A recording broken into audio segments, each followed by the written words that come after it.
answer the very question around why is the RBA still increasing rates? Ben?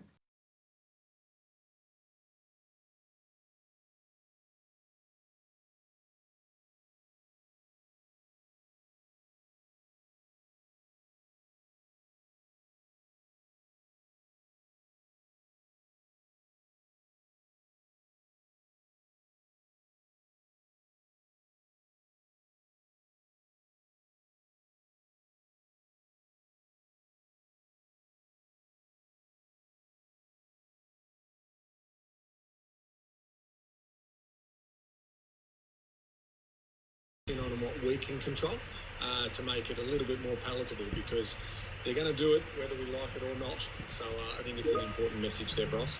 All right. Well, hopefully I'm sharing my screen here, but there's a couple of things that I want to.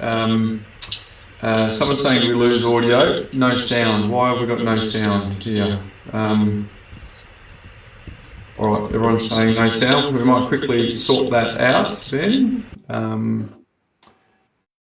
It's back. Adrian's just told us it's back. All right, so we're just going to talk to why is the RBA still increasing interest rates. So here's a couple of comments that we've picked up in the media from the Reserve Bank Governor, Dr. Philip Lowe. It's been more than 30 years since we had high inflation, and many people have forgotten the really serious damage that it does to people, to livelihoods, the functioning of the economy if it persists, and it leads to higher interest rates and more unemployment. That's important why I've bolded it. It leads to higher interest rates and more unemployment. And here's another comment. The real world choice, he said, was to take the hit now of rate increases to slow the economy with some inevitable losers, or live for years with the corroding effects of inflation, which gets even more painful to eradicate the longer it becomes embedded. And here's an important part. It's an ordeal for the less well-off in particular, which Dr. Lowe fears people have forgotten in 3 low inflation decades. You know, we've had 30 years of incredible economic prosperity, and you only have to go back to people who are experiencing the economy in the 70s to realise what that looks like. Oops, I'll just quickly bring that back. And while you're doing that, effectively, you know, and what it says is it's easier for me to say this and make the tough decisions than it is for the government, because obviously he was responding to questions when he had 2 moments in the sun in front of the government last week, the 2 different committees that he stood in front of. And so the important message here, coming back to those highlighted points, is that it's better to take the hit now. In other words, take the medicine, because if we have early intervention, the illness won't be as severe. And what is true in that particular story, when it does lead to higher inflation and higher unemployment, is that you have this story of a wage price spiral. So effectively, we embed inflation into the economy, and that means that our real income buys us less. So he talks about how does it affect people, how does it affect livelihoods?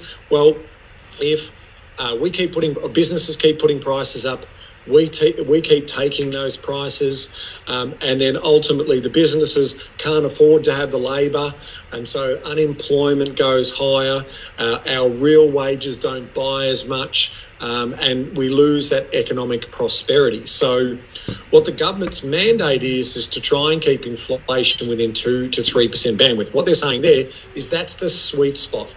So that's where we're getting, you know, the economy moving. It's not stagnating, but it's also not accelerating where we have too much demand, too much inflation, and then ultimately, you know, all of our goods are worth less, our money's worth less. That's part of the real story that we're talking about here, Bryce. Yeah, the government's actually just saying, well, I'm actually looking at the economy at 30,000 feet, and I understand at 1,000 feet. You're feeling the pain, you're not understanding why interest rates are actually increasing, and surely there's been enough pain. And 9 interest rate movements in a row is a vast deviation from what people have been experiencing. You'll see in the next slide here in a second that the rate was at emergency lows, which was addictive. It was like a drug for people. They were effectively borrowing at never before seen prices, and they could make decisions. Now we're having to curb that spending, and I think the clear message here, hopefully from what you're seeing here, is the Reserve Bank governor has been under enormous heat since the last RBA board meeting. The criticism has come thick and fast. Probably not since, I think it was 2008, the former governor, Glenn Stevens, had the front page news article that said, "Is this the most useless man in Australia?" So clearly the Reserve Bank has got to have a spine. And these people are saying it's our job to actually get on top of the inflation genie here, and we are not going to deviate from that plan. And if it means we're going to take a short-term hit, we're going to do that. So I think it's really telling. But there is some things that people can do, right, Ben? But I think it'd be nice for us to really talk about just a reminder around what the inflation drivers have been.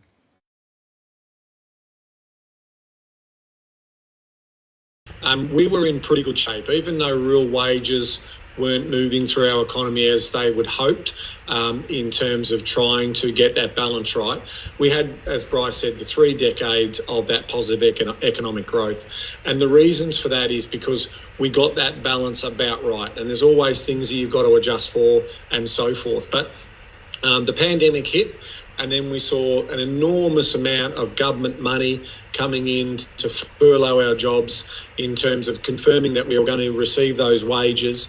But of course, in lockdown periods and in periods where people are restricted from movement interstate, overseas, we don't spend that money. So effectively, we built up a significant savings buffer during that time because we were restricted in our economic movement and our people movement. And so we were able to build these war chests. Now, that still didn't give business confidence.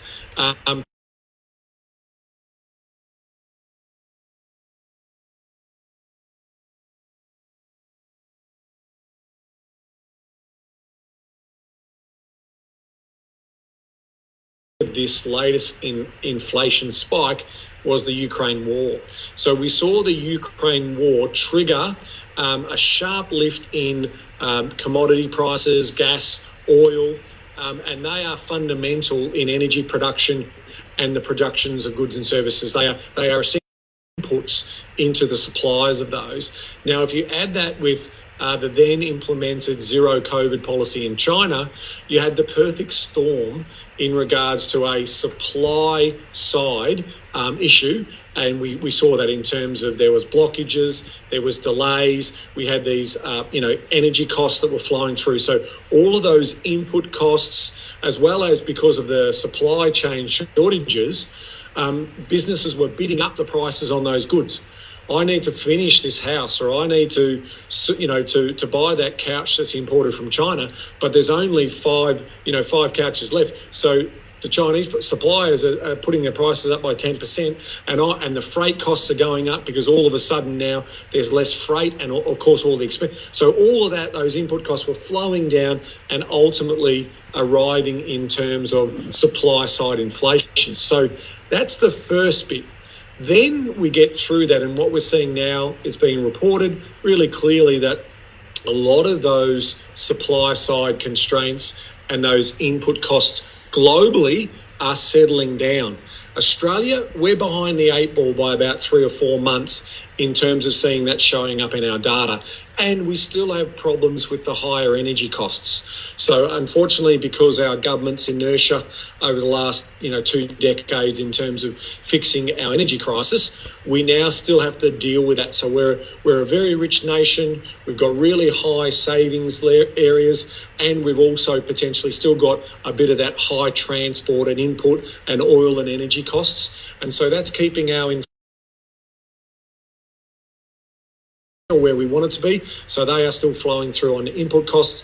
But then we talk about the demand side, Bryce. So I'll let you take over in terms of talking about the demand side. Yeah, good point. Because up to that point, a lot of that supply stuff is outside of the control of the everyday consumer, right? But if you have a look at this slide here, you can see it shows what the cash rate has done over those 9 increases. And if people don't actually like the trajectory of that path, there's one very clear message for people to get in order for that to subside, and it's around excess spending, because there was a no-cost finance culture that existed through the pandemic when you have a cash rate at 0.1, which means that people are making decisions and buying stuff largely, as to your point before, paying whatever price it takes, but also probably confusing luxuries with needs and making purchases around that. But now it really is coming down to us. And I think if it's unclear to the troops, we want to make it abundantly clear. The message is if you curb your spending, there is a chance that the Reserve Bank, in their monetary policy settings, which is different to the fiscal policy settings that the government faces through budgets and the like and taxation, in order to get some reprieve on interest rates, they need to, the governor, and I think there's 9 people, Ben, it's not just Philip Lowe, who are making these decisions, he's just the front man. For them to see that data flowing through, they need to see us in terms of excess spending. So what does that actually mean, folks? So, because it's almost a case of NIMBYism to a certain extent, isn't it, Ben? Like, yeah, I'm happy to stop spending as long as it's not in my backyard. But there are some very real things that people can do in terms of making sure that they contribute to getting that price wage growth spiral issue back into the genie, right? So a couple of things. First of all, you'd want to break your spending up from fixed costs and discretionary costs, and then have an opportunity to look for where you can trim those costs. Because I think for those people who are actually impacted by the interest rate movements, that will naturally flow through. But of course, there are people in the market and the economy who are not as affected by interest rate movements, and it requires some heavy lifting from them too, Ben.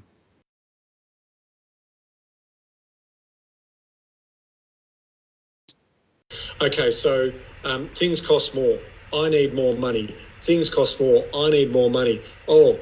We can't afford to have you in the business because the wages cost is now too high. So we're going to restructure our team and lay off some people. And so that's why it's so detrimental for the economy, because you're constantly trying to chase each other. So coming back to also the excess spending story, what you're talking about here, and the Reserve Governor and the board have mentioned this in several statements over the last few months around, inflation psychology. And so what we're talking about there is if consumers accept that spending, okay, my coffee's gone from $4.50 to $6 and I keep buying that coffee, that ultimately is saying to the businesses, well, maybe I make it $6.50, maybe I make it $7. So what we need to start seeing is the reduction, and that's obviously one example of hundreds of thousands of spending decisions that are happening. And so we need to see a deferral of those spending decisions, or again, a substitution effect. And that substitution effect from an economic point of view basically means that, if the price of that couch is X, I'm going to substitute for a cheaper couch, which does the same job.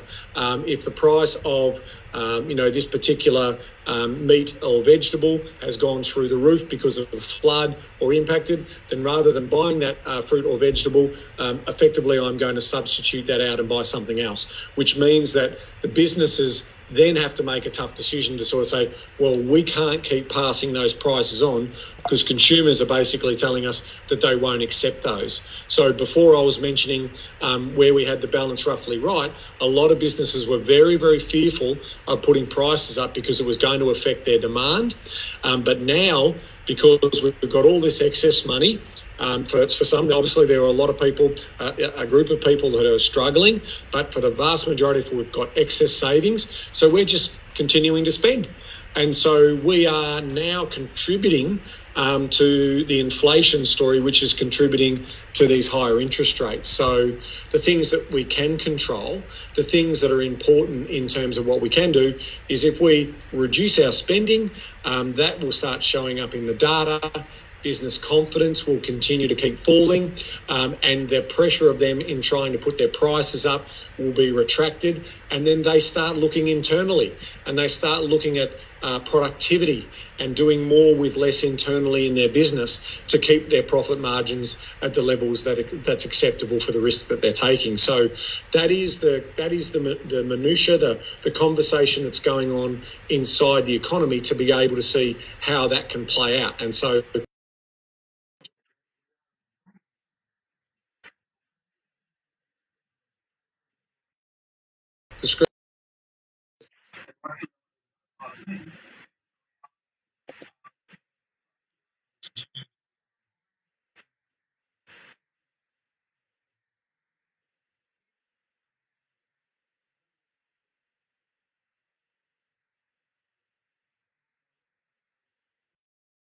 conditions get, the risk of recessions get as well.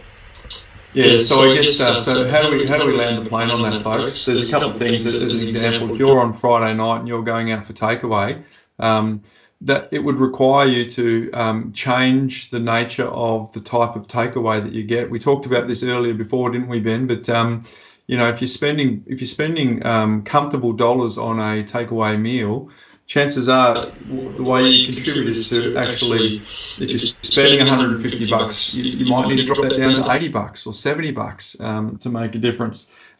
All forms of entertainment. There is anecdotal evidence, Ben, that people are trimming their household in terms of trimming subscription services and all those sorts of things, and how many movies you go out to, the type of holidays, whether or not you make a decision to go to Europe, or whether you make a decision to go to the Gold Coast, or whether you make a decision to get the dust the tent off and go down the road to a camping site. These are all the decisions that we're actually talking about, and this is what the governor is looking for in signs where it turns up in the economy. And I think the sad reality is, to your point earlier, is there is actually a hope that unemployment does get a little worse than it is now, and that's the sad reality. Because if you can take this away, and it's an epiphany I got many years ago, and it's one that if you let it land, it'll help you going forward. The system is more important than the individual within the system. So if you think about the system, if you think about the wealth distribution, Ben, if you spin that triangle and you put it, it gets top heavy, it's unstable, and it'll eventually fall back on its side. The system, in any government, in any person who's making decisions on behalf of other people, the system is way more important than the individual within the system. And I think if we can think about that. So why am I saying that? The system of our economy is way more important than the individual person feeling pain right now when it comes to interest rates. And the RBA will continue to inflict pain in vision of keeping the system stable and the system upright. And as soon as that imagery or that picture lands, that'll help a lot of people, Ben. Bryce, and whilst you're looking to see whether we've got any questions to answer, my final message for that is, what are we in control of? So to Bryce's point, the government and the regulator, the independent regulator, which is the RBA in this case, managing monetary policy, they're ultimately going to be responsible for the flow of cash coming into the economy and slowing. What we do about that? Well, we can do nothing, except stop spending. So if we were just to think about our discretionary spending and our general spending and reduce that by 10 to 20% and do that considerably en masse, then that's how you're going to stop interest rates going higher. It's as simple as that. That's the bit that we're in control of. So if you're thinking about the controllables, control the controllables, we are in control of that. So if we as a collective group continue to spend less, that is going to show up in the data. That's going to give the Reserve Bank confidence enough to pause, and then ultimately inflation, businesses will start to say, hey, people aren't buying our inflation story anymore. We're not selling as many goods, so we're going to have to reduce the price. Reducing the price reduces inflation, and ultimately we get back into a more normalised setting. So we know that this current interest rate is going to be an elevated setting. We know that where the cash rate will settle once inflation is back within the target range of 2 to 3% is most likely going to be around that 2.5 to 2.85% for a normalised rate. So we will come off this. So this is about putting the brakes on and then releasing the brakes. But if we keep spending, they're not going to, they're going to keep harder at pushing and pumping the brakes because naturally, we're not listening. And if inflation gets entrenched, we come back to that further story, which is it's now an expectation that inflation keeps growing at 5 or 6% every year, which means everything that we own, the value of our goods are worth less. The discretionary income that we earn, or the real income, I should say, that we earn is not buying as much. So our buying power becomes less for the money that we earn, and everyone gets frustrated with that. So it's a necessary evil. Fair, and I realise we need to acknowledge that the governor said that the cash rate wasn't going to move, so we went and did all of those things when we did them. But the reality is we need to basically put our wallets back in our pockets and tighten up what we're spending, and that will be the trigger, and that'll show the data that the RBA needs to do to come to a pause, and then ultimately to adjust the interest rates back down to more normalised levels over the course of the next 12 to 24 months. So folks, if you've got a question, we're heading towards a wrap-up here, so feel free to quickly give us a question in the comments so that Ben and I can answer them. But I think for some people there's an opportunity to get their house in order and trim as much as they can. For others, there's an opportunity here to just do their bit towards helping the rest of the general economy. So I'll just have a quick look at this, Ben, but doesn't seem like there's any questions here that anyone wants us to answer specifically around this. Maybe just give us a thumbs up if that's actually helped you land the plane on why interest rates continue to go up in the face of, I guess, on the street evidence. People are thinking, why not? Just remember, it's at 30,000 feet, not 1,000 feet, and the system is more important than the individual within the system. Doug Slater said here, I keep hearing about a large undersupply of rental properties over the next decade. Do you think banks will ease lending criteria to encourage residential investors prior to interest rates coming down again? Ben. Yeah, so it's an interesting question, Doug. There's only one way to fix rental affordability, and that is supply. So, you can manipulate the market in terms of, enforce changes and rental freezes and all of that type of thing. But that is a catastrophic move against the mechanisms and the natural flow of an open market, and that will have unintended consequences. So the only other way you do it is to actually incentivise investors to come back into the marketplace. Now, we know that the government's looking at incentivising those through build to rent and looking at, super funds and commercial operators to build the volume in that particular space. I'm not sure too many governments are going to be giving, mum and dad investors too many free kicks.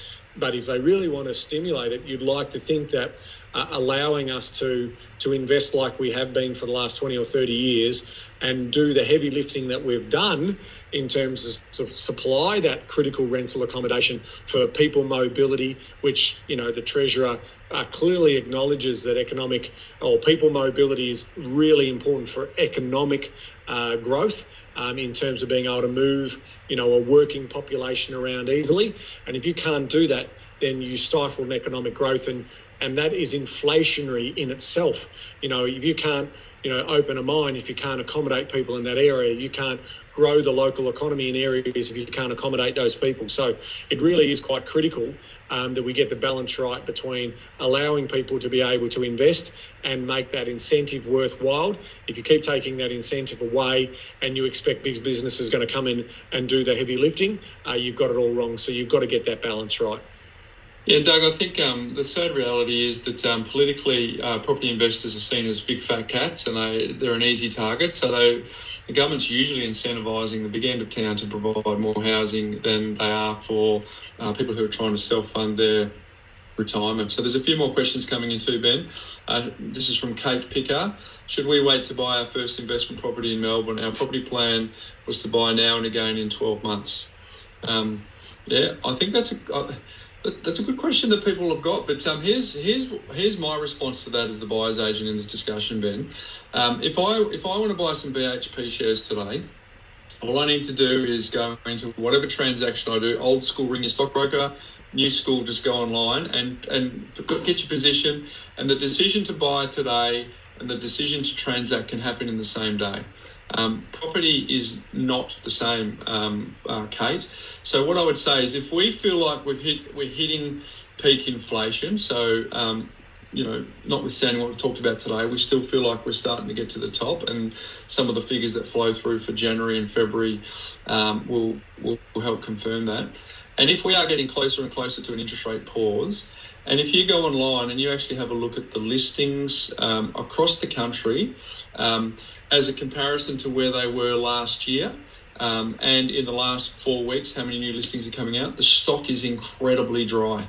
And as a business that has buyers agents on the ground who are buying all the time, we can confirm that at the coalface. So if you've got evidence that we're starting to get to the top of the interest rate cycle, and you've also got evidence that there's not a lot of stock around, and it's also a fact that it takes you quite a while for the decision to buy to get to the starter's gun, and then to actually transact is actually quite a long period of time. And then if you wait for the crowds to get into the same headspace as you, all of a sudden they're all fighting for a small amount of stock. You may find that you actually get yourself caught in the wrong side of the price growth. So, Kate, my answer to you is if you're buying your first investment property in Melbourne, I think there's a clue there. If it's your first one, there'll be a whole bunch of anxiety going on for you, because that is by far the hardest one to buy, because you've just got to get over some of the conditioning that may or may not exist, and I obviously don't know what's going on for you. So should you wait?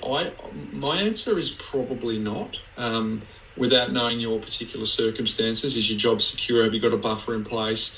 I know if you've got a plan and you're referring to our plan, we would not have made a recommendation unless all those things were lined up and ready to go. So at face value on your question, Kate, I don't see there's a lot of strong evidence for you to consider waiting, given the lead time it's going to take for you to get in. Ben, do you have anything to add? Well, I just think, Kate, is it a 5-year investment plan or is it a 30 to 40-year investment plan? I bought property last year on the knowledge that the market was on a downturn. I don't really care about where I start. I do care about where I finish. So I take the view, and of course you're asking a barber whether they need a haircut. We do this all the time. You might even argue that we've got vested interest in telling people to buy, but we just have been in here for the long term. We know what's going to materialise over that longer term, and what actually happens in these sort of moments is you'll look back in time and say, yep, okay, when I bought, the market, CoreLogic reported that the market moved about 3% lower before it started going up. Now, you won't ever really know for the individual property that you bought what the true value of that is. It's always subjective and, in terms of its valuation. So I just then sort of say, is the trend going to be your friend over the long term? And to Bryce's point, if we're close to a pause in interest rates, because we're definitely past the peak from an inflation point of view, then I just move with my plan. Like I just implement the plan. Ultimately, some properties I've bought during downturns, some properties I've bought during absolutely, white hot markets in New South Wales I've bought in, so I just think, go with the strategy, trust in the professional advice that you've received and push go. This one's from Sarah Oakley. It's a comment, Ben. The current approach by the RBA is making the housing crisis worse. So, Sarah, hopefully we've given you some insights into the system is more important than the individual within the system. If you go back to some of those earlier comments, the governor is prepared to take short-term pain to slay the inflation genie. So, hence why we put on today's Facebook Live topic, Ben, because we know that people are saying, this doesn't seem reasonable. Hopefully we've given you a bigger perspective on that. Yeah. Hey, Ben, I got one here. Sorry, if I could just add to that. I mean, ultimately, the benefit to society is greater than to Bryce's point, where the system, the societal impact is what they need to look at. They need to look at more, and I know that sounds harsh and sort of very unemotional. But we mentioned it earlier in this update and this Facebook Live, is that the consequences are far worse if we don't take the medicine now. If we don't take that medicine now, it'll be far worse. To your point there, I think it was Kate who asked that question. So I get it, but we need to nip this in the bud, get the inflation genie back in the bottle, and then we're going to be better served. If we don't, go and have a look at how the 1970s played out. Go and have a look at how the recession that we had to have played out. They took many, many years in the late 80s, early 90s. We almost lost a decade of productivity in the 1970s because of high inflation and high wage growth. It's your psychology. It really gets into your psychology, doesn't it? Yeah. That was Sarah's question, so thank you for that, Sarah. This one, Ben, you recently been encouraging APRA to lower assessment rates. This one's from Jared Lapthorne. Yep. You've been recently encouraging APRA to lower assessment rates given how high interest rates now are. Is there any talk of this happening anytime soon, or would it be counterproductive to the RBA's goals and unlikely to happen?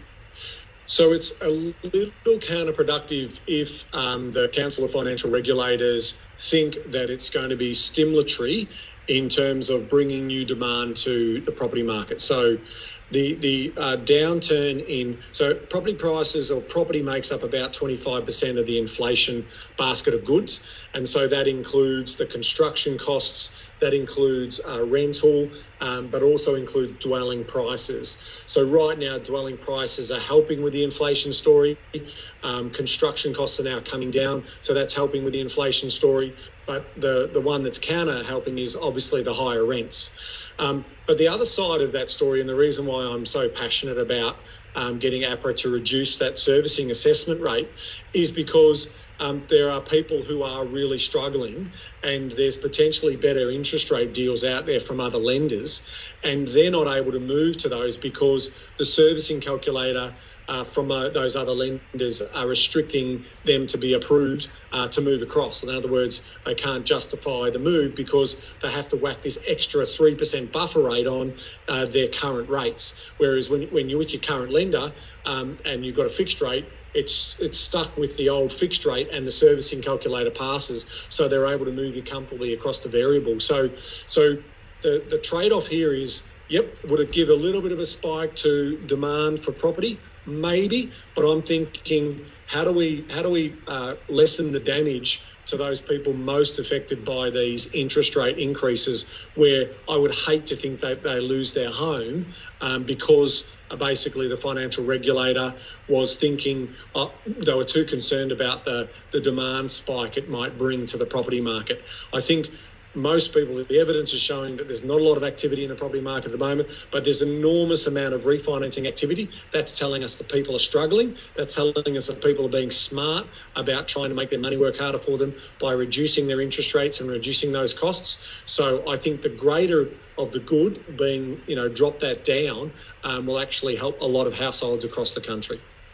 Good point there, Ben. There's a few other questions coming through, folks. I just want to encourage you to keep putting them in the comments, because Ben and I are actually doing a podcast next week where we're actually answering a whole bunch of listener queries, and these ones are very timely. In fact, they couldn't be more timely than the ones we've got here, Ben. So we're going to work towards wrapping up, but I just want to remind folks to make sure they tune into the Property Couch each week, because this week, Ben, we're actually talking directly to this point for people who are struggling with cost of living, and giving some case studies on how some people have saved some money by looking for opportunities where you could get a better deal with the lending. So I want to encourage people to tune in for that this Thursday. So again, folks, leave your details, leave your questions here. We will get to them. We'll make sure that we get to as many as we can in next week's podcast, and make sure you tune in this Thursday too. It's a ripping show. We're looking forward to bringing that, Ben. But until we do the next Facebook Live, folks, all you need to do is go to thepropertycouch.com.au.